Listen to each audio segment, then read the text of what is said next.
¿Qué sucede cuando una roca, que parecía eterna, comienza a mostrar fisuras no por la fuerza de las tormentas, sino por el silencio que crece en su interior?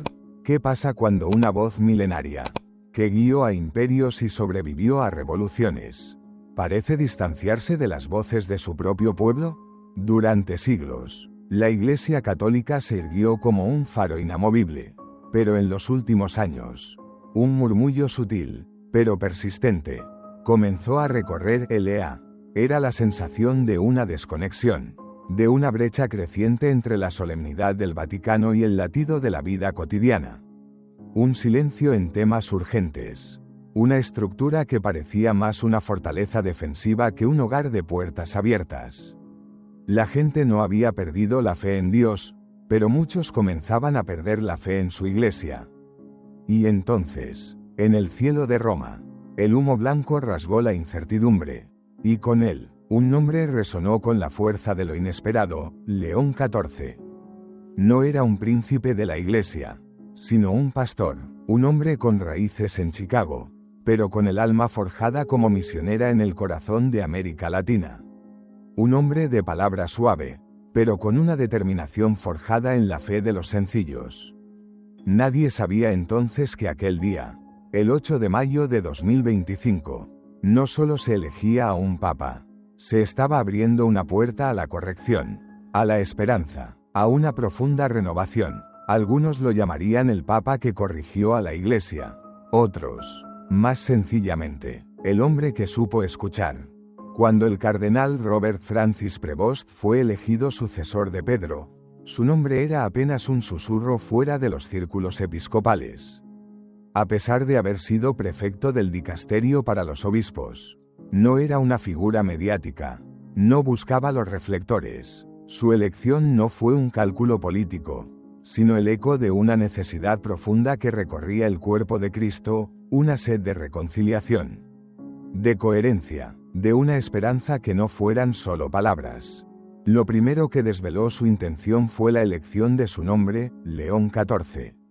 La memoria de la Iglesia voló de inmediato a León XIII, el Papa de la doctrina social, aquel que con la encíclica Rerum Novarum se atrevió a desafiar las estructuras de poder de su tiempo, defendiendo la dignidad de los trabajadores. El nombre era, en sí mismo, un programa de pontificado, justicia, sabiduría y la valentía de ser la voz de los que no tienen voz. Con ese solo gesto, León XIV envió un mensaje silencioso pero inequívoco: el tiempo de la indiferencia había terminado. En sus primeros días, el mundo esperaba decretos, reformas espectaculares, cambios estructurales, pero el Papa León XIV comenzó con algo mucho más antiguo, más radical y, sin embargo, olvidado: el gesto pastoral. Sus primeros pasos no fueron hacia los palacios, sino hacia las camas de los hospitales. Sin cámaras que lo siguieran, no convocó a grandes dignatarios, sino que se sentó a la mesa con religiosas ancianas en conventos olvidados por el tiempo. No buscó los titulares, sino que fue a las cocinas donde voluntarios anónimos servían comida caliente a los migrantes. En su primera homilía oficial, sus palabras no fueron las de un estratega, sino las de un padre: la Iglesia no necesita más planes, sino más corazones que escuchen. No necesita más murallas, sino más manos que abracen. Aquella frase, sencilla y profunda, se convirtió en un torrente de esperanza, compartida miles de veces por jóvenes católicos que sentían que, por fin, alguien hablaba su idioma, el idioma del corazón. No parecía un ideólogo ni un político, parecía, simplemente, un pastor, y eso lo cambió todo. Detrás de esos gestos, había una historia: más de 20 años en Perú, no en las oficinas de la Nunciatura, sino en la selva amazónica y en los barrios populares de Lima. Allí conoció una iglesia que sangraba en silencio y servía sin pedir aplausos. Vio a obispos con los zapatos gastados por recorrer senderos de tierra. Vio a monjas levantando escuelas con sus propias manos. Vio a comunidades enteras cuya única catedral era la fe inquebrantable que los reunía bajo un árbol para rezar. Esa experiencia no fue una anécdota en su vida, fue el cimiento de su visión. Una iglesia no de mármol y oro, sino una comunidad viva que respira, sufre, sueña y camina junto a su pueblo. Por eso, una de sus primeras decisiones fue un acto de audacia espiritual: restablecer la confianza. Convocó a todos los obispos del mundo a una jornada de retiro, pero no en la opulencia de Roma, sino en sus propias diócesis. Con su propia gente, les pidió que, por una semana, cerraran sus despachos, abandonaran las estadísticas y se sumergieran en la vida real de sus comunidades. Una iglesia que no escucha a su pueblo, escribió en su carta, se vuelve inevitablemente sorda a la voz de Dios. Uno de los campos de batalla más dolorosos de los últimos años había sido la liturgia. La misa tradicional en latín se había convertido en una bandera para unos y en una amenaza para otros. El Papa Francisco, con el motu proprio Traditionis Custodes, había restringido su uso buscando la unidad. León XIV no ignoró la herida, pero en lugar de imponer un nuevo decreto desde arriba, optó por el camino del discernimiento. Envió observadores discretos a las comunidades que celebraban esta forma litúrgica. No buscaba culpables, sino que quería comprender: ¿era realmente una fuente de división o existía un anhelo genuino de lo sagrado que podía ser integrado? Cuando finalmente habló, sus palabras no fueron las de un juez, sino las de un padre de familia que reconcilia a sus hijos. La Santa Misa no es una trinchera ideológica, sino el cielo que se abre para abrazarnos. No temamos a la riqueza de nuestras formas litúrgicas. Temamos, más bien, a los corazones que celebran sin fe. Con esa reflexión, reabrió con prudencia la posibilidad de celebrar el rito tradicional, no como un privilegio o un arma para dividir, sino como una riqueza más para edificar la única iglesia, siempre que se hiciera en plena comunión. Su mirada se posó luego en el corazón de la iglesia, la formación de sus futuros pastores. Como antiguo prefecto del dicasterio para los obispos, conocía desde dentro los engranajes del Vaticano. Sabía que, a menudo, se elegían obispos por sus capacidades administrativas más que por su cercanía al rebaño. En un gesto sin precedentes, estableció como requisito que los candidatos al episcopado debían tener una experiencia pastoral verificable y prolongada en contextos de misión, pobreza o periferia existencial. No bastaba con un doctorado en teología, era indispensable haber olido a oveja, haber vivido el Evangelio con las manos sucias de tierra y el corazón lleno de nombres y rostros. Además, ordenó una profunda revisión de los seminarios, no para modernizarlos, sino para humanizarlos. Introdujo el llamado Año de Nazaret, un período obligatorio en el que los seminaristas debían salir de sus bibliotecas para vivir un año de silencio, oración contemplativa y trabajo manual, como Jesús en sus años ocultos. El sacerdote, decía, no es un funcionario de lo sagrado, es un hombre que debe oler a oveja, sí, pero también a pan recién hecho, a lágrimas consoladas y a tierra arada. El impacto de estas decisiones fue como una lluvia mansa pero constante que comenzó a reverdecer campos que parecían secos. En África, Asia y América Latina, los fieles sintieron que el Papa hablaba su lenguaje. En Europa, donde tantas iglesias se vaciaban, jóvenes sacerdotes, inspirados por su ejemplo, comenzaron a predicar con una autenticidad renovada.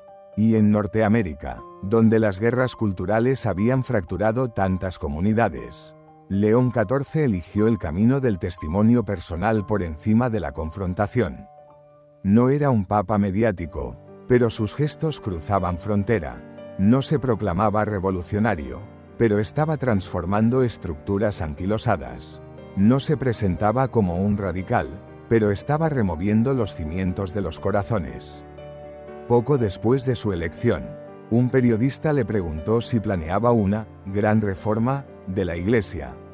Su respuesta, casi un susurro, desarmó al mundo. Yo no he venido a reformar, he venido a recordar a Jesús lavando los pies, a María diciendo sí sin entenderlo todo, a Pedro llorando su traición, a los mártires abrazando la verdad hasta la muerte, y a los pobres, que sostienen la fe del mundo sin salir jamás en las noticias. León XIV no llegó con una agenda política, llegó con un llamado a la conversión, volver al centro, volver a Cristo, volver al pueblo. Algunos lo llaman el Papa de la Corrección, otros, el Papa del Milagro, pero quizás, la verdad es más sencilla. Es, simplemente, el Papa que le devolvió el alma a una iglesia cansada, y lo hizo sin gritar, sin imponer, sin condenar, solo escuchando, solo caminando, solo amando. Una semana después de su elección, rompió con otra tradición, se negó a instalarse en el solemne apartamento pontificio del Palacio Apostólico, prefiriendo la sencillez de la Casa Santa Marta, como su predecesor Francisco, pero su razón no fue un mero gesto de humildad simbólica. A sus colaboradores más cercanos les confió: la altura crea distancia. Desde aquí abajo puedo escuchar mejor a quienes no tienen voz. Y no era una metáfora. En cuestión de días, las puertas del Vaticano comenzaron a abrirse a personas que jamás habían soñado cruzarlas, madres solteras juzgadas por su comunidad, misioneros olvidados en tierras lejanas, religiosos jubilados que se sentían una carga, refugiados sin papeles, teólogos marginados por sus ideas, y jóvenes católicos confundidos, heridos por el rumbo de la Iglesia. León XIV no les ofrecía soluciones mágicas, sino algo mucho más escaso y valioso: su atención genuina, su escucha sin prejuicios. Una de sus primeras decisiones formales fue la creación del Consejo Pontificio de la Periferia, un organismo consultivo revolucionario, no por estar formado por cardenales y expertos, sino precisamente por lo contrario. Sus miembros eran católicos de a pie, laicos, religiosas, campesinos, obreros, artistas, jóvenes sin títulos ni cargos, provenientes de todos los continentes. Este consejo no tenía poder ejecutivo, pero su función era vital: ser los ojos y los oídos del Papa allí donde la burocracia eclesiástica ya no llegaba. Cada miembro fue elegido no por su currículum, sino por su testimonio de vida, y de este consejo surgieron algunas de las iniciativas más audaces de su pontificado: la creación de espacios seguros de escucha en cada diócesis para las víctimas de cualquier tipo de abuso, la inclusión sistemática de laicos con experiencia profesional y espiritual en las decisiones económicas del Vaticano, y un llamado a revisar las formas de ejercicio de la autoridad en la Iglesia, para que fuera siempre un servicio y nunca un poder. Pero León XIV no solo escuchaba a los de abajo. Con la misma caridad, habló con firmeza a los de arriba. En su primer consistorio privado, frente al colegio cardenalicio en pleno, en un silencio solemne, pronunció una frase que resonó como un trueno: hermanos, el mundo no rechaza a Cristo, el mundo rechaza nuestra incoherencia. Muchos cardenales bajaron la vista, no por sentirse acusados personalmente, sino porque reconocieron la precisión de un diagnóstico doloroso. La Iglesia, por miedo a perder influencia, a veces había preferido la diplomacia al anuncio profético, los discursos cuidadosos a la verdad del Evangelio. León XIV les recordó una verdad esencial: el Evangelio no se impone, se irradia por el testimonio de una vida coherente. Este principio, el Testimonium Ecclesiae, se convirtió en el eje de su pontificado, y la coherencia exigía transparencia. Actuó de inmediato en una de las áreas más sensibles, la economía vaticana. Consciente del daño que la opacidad financiera había causado, ordenó auditorías externas e independientes. Nombró a economistas laicos de prestigio como sus principales asesores y estableció por decreto que los presupuestos de todos los dicasterios y organismos vaticanos debían ser publicados anualmente y accesibles a cualquier fiel. Las críticas de los sectores más conservadores no se hicieron esperar, acusándolo de exponer a la Iglesia al juicio del mundo. Su respuesta fue de una lógica evangélica aplastante: si no podemos ser transparentes en cómo usamos el dinero, ¿cómo podremos anunciar con credibilidad la acción de la gracia? Enfrentó también, sin rodeos, la herida abierta de los abusos. Aunque se habían dado pasos, Sentía que el dolor de las víctimas no había sido suficientemente acogido en el corazón de la Iglesia. No se escondió tras los muros del Vaticano. Reunió a un grupo de víctimas en la Capilla Sixtina. No hubo cámaras. No hubo discursos preparados. Solo silencio y escucha. Durante horas, escuchó sus historias con lágrimas en los ojos. No con la prisa de un funcionario, sino con el corazón roto de un padre.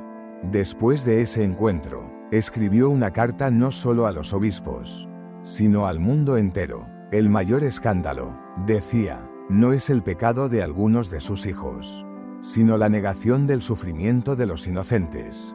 La Iglesia debe pedir perdón no solo con palabras, sino con acciones concretas, y jurar ante Dios y ante los hombres que jamás volverá a cerrar los ojos. Instituyó un día universal de oración, ayuno y reparación por los pecados cometidos dentro de la Iglesia, pero fue más allá del gesto, impulsando reformas legales que favorecían la colaboración con las autoridades civiles en las investigaciones. Un paso que generó tensiones, pero que fue un acto innegable de valentía y justicia. En el corazón de toda su visión pastoral latía la misericordia, pero no una misericordia superficial o sentimentalista. Hablaba de una misericordia que, precisamente por amor, corrige, restaura y exige conversión. En su primera encíclica, titulada Veritas Humilis, es decir, la verdad humilde, escribió una frase que se convirtió en la síntesis de su magisterio: la verdad sin amor se vuelve crueldad, el amor sin verdad se vuelve confusión.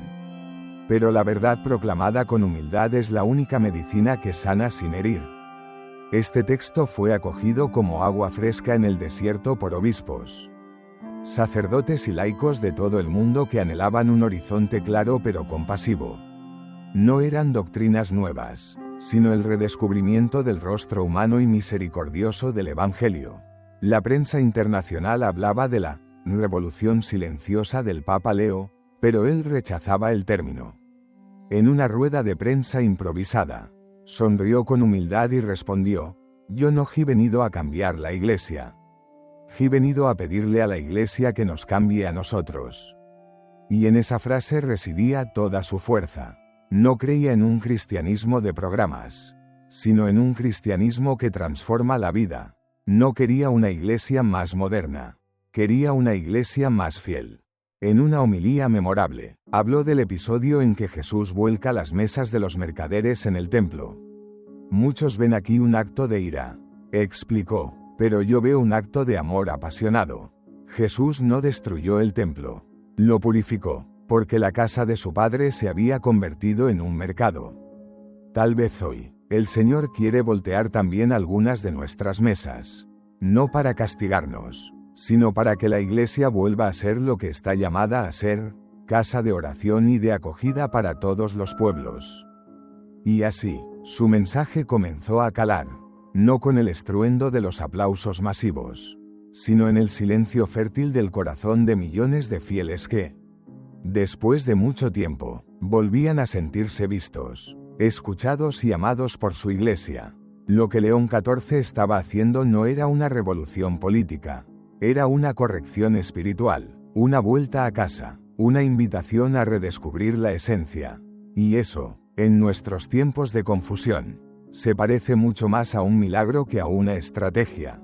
Mientras el mundo observaba, un cambio real se sentía en el aire de la Iglesia. No eran grandes titulares ni revoluciones litúrgicas. Era algo más sutil, más profundo y más real. El Papa León XIV estaba logrando lo que parecía imposible: tocar la raíz del problema sin arrancar el árbol de la tradición, ser fiel al pasado sin convertirse en su rehén, y abrir caminos hacia el futuro sin renegar de la historia. ¿Cómo era posible que un papa de palabra tan dulce tuviera un impacto tan profundo? ¿Cómo podía defender la doctrina y, al mismo tiempo, despertar el entusiasmo de los jóvenes más alejados? ¿Cómo, sin cambiar una sola coma del credo, parecía estar transformándolo todo? La clave estaba en su extraordinaria capacidad para integrar sin confundir, en una época de trincheras, donde los católicos se dividían entre progresistas y conservadores. Él eligió el camino de la síntesis espiritual. Para él, los polos opuestos no eran enemigos, sino hermanos que habían dejado de escucharse. Su tarea no era elegir un bando, sino reconciliar a la familia. Convocó un simposio internacional sobre la liturgia, invitando tanto a los más ardientes defensores del rito tridentino como a los teólogos postconciliares más reconocidos. Lejos de enfrentarlos, les propuso un reto común: muéstrenme cómo cada una de sus formas litúrgicas, en su belleza propia, puede llevar a los fieles al corazón de Cristo. Si no lo logran, habrán fracasado ambas. El resultado fue asombroso. Comunidades que se ignoraban comenzaron a dialogar. Obispos que se evitaban ahora compartían oración. Y los fieles dejaron de sentirse munición en una batalla ideológica. Recuperó la residencia papal de Castel Gandolfo, no como un símbolo de poder, sino como un hospital de campaña para el alma. Durante el verano, transformó aquel lugar en una escuela de oración y silencio, donde recibió personalmente a obispos heridos, a sacerdotes agotados por el activismo, a religiosas olvidadas y a matrimonios en crisis. No ofrecía soluciones mágicas, solo les decía: aquí no hay ruido, solo están Dios y tú. Escucha. Miles de personas comenzaron a escribir al Vaticano pidiendo acompañamiento espiritual. La Iglesia volvía a ser percibida como un lugar de descanso para el alma. En el plano teológico, no introdujo novedades, sino que rescató tesoros olvidados. Dedicó sus catequesis semanales a los padres de la Iglesia: San Agustín, San Basilio, Santa Hildegarda, San Ireneo. Les mostraba a los fieles que la tradición no es un museo polvoriento, sino una fuente de agua viva. No caminamos hacia el futuro solos, decía, caminamos sobre los hombros de miles de santos que nos precedieron. Ignorarlos es caminar a ciegas, frente a la polarización que dividía diócesis enteras. Su respuesta fue pastoral. Cuando dos hermanos discuten, dijo en una audiencia, lo más importante no es quién tiene la razón, sino si todavía se reconocen como hermanos. Si olvidan eso, ambos han perdido ya. Lanzó entonces los encuentros diocesanos de reconciliación, donde fieles de posturas enfrentadas eran invitados a sentarse juntos, compartir la mesa, leer el Evangelio y rezar en silencio. Sin grandes titulares, cientos de comunidades comenzaron a sanar heridas profundas. En el diálogo ecuménico, su estilo no fue diplomático, sino fraterno. Reanudó el diálogo con la Iglesia Ortodoxa rusa y le escribió una carta personal al patriarca de Constantinopla, pidiéndole caminar juntos hacia el aniversario del Concilio de Nicea. No con documentos, le propuso, sino con oración común. Su enfoque desarmaba a sus interlocutores, construyendo puentes de respeto y colaboración en la defensa de la vida, el cuidado de la creación y la lucha contra la pobreza. Pero quizás su revolución más profunda fue su forma de hablar. Usaba un lenguaje claro, directo, sin ambigüedades, que llegaba directo al alma. Una religiosa le escribió: Santo Padre, cuando leo sus palabras, siento que habla como Jesús en el Evangelio, sin rodeos, pero con un amor infinito. Él le respondió de su puño y letra: gracias, hermana, no quiero que me admiren a mí, quiero que, a través de mí, se acerquen a él. Su primer viaje internacional no fue a una gran capital, sino a un campamento de refugiados cristianos en el norte de Irak. Allí, entre las ruinas y las tiendas de campaña, celebró la Eucaristía. En su homilía, con la voz quebrada por la emoción, dijo: aquí, en medio del dolor, aquí está la verdadera Iglesia. Porque donde hay cruz, hay resurrección. Donde hay sufrimiento, hay esperanza. La imagen del Papa de blanco, con el cáliz en alto entre los escombros, dio la vuelta al mundo. No era solo una foto, era la confirmación de que la Iglesia no se había olvidado de sus hijos más sufrientes. León XIV no estaba puliendo la imagen de la Iglesia, estaba revelando su verdadero rostro, a menudo oculto por siglos de formalismos. Y lo hacía sin gritar, sin pelear, solo caminando con firmeza, solo iluminando con dulzura, solo recordando con fe. Hasta ese momento, su pontificado había sido un movimiento del corazón. Pero en el cuarto mes, la ternura pastoral se unió a decisiones de poder concretas y valientes. León XIV sabía que, para que la corrección fuera duradera, debía rodearse no de burócratas, sino de testigos, y así comenzaron los nombramientos que definirían su legado. Primero, Cardenal Pier Battista Pizzaballa, el franciscano que había pasado su vida en Tierra Santa, como nuevo secretario de Estado, para guiar la diplomacia vaticana. No eligió a un teórico del poder, sino a un hombre de paz que había sangrado por la reconciliación.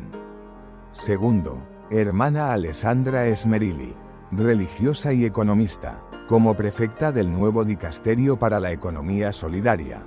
Por primera vez, una mujer al frente de un organismo de esa magnitud.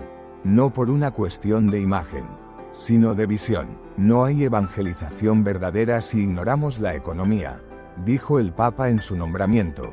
Porque donde hay hambre, la voz de Dios no puede ser oída. Tercero, Cardenal Matteo Zuppi, un pastor conocido por su equilibrio y su trabajo con los pobres. Como nuevo prefecto para la doctrina de la fe, su lema era claro: la fe católica no necesita ser endurecida ni flexibilizada. Necesita ser vivida. Quien la impone sin misericordia, la destruye. Cuarto, Cardenal Víctor Manuel Fernández, teólogo cercano al Papa Francisco, como responsable de cultura y evangelización. Su misión: ayudar a la Iglesia a recuperar el arte de hablar con el alma del mundo. No con condenas, sino con belleza, profundidad y verdad. Y el quinto nombramiento, el más desconcertante y revelador, creó cardenal a Obdulio Mendoza, un obispo de una diócesis olvidada en los Andes peruanos, un hombre sin estudios en Roma, desconocido por la prensa, pero que durante 30 años había sido simplemente un pastor entregado a su pueblo. Al imponerle el birrete rojo, el Papa León XIV le susurró al oído: este color no es símbolo de poder. Hermano, es el color de la sangre, y tú ya has dado la tuya, silenciosamente, por tus ovejas. Con estos nombramientos, el mensaje era rotundo: la Iglesia no se corrige con decretos, sino con testigos, con personas cuya vida predica el Evangelio que anuncian.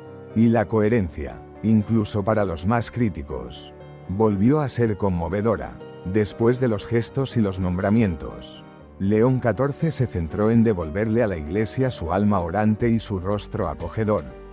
La Iglesia no será salvada por planes pastorales, proclamó en la plaza de San Pedro, sino por santos que oren de rodillas.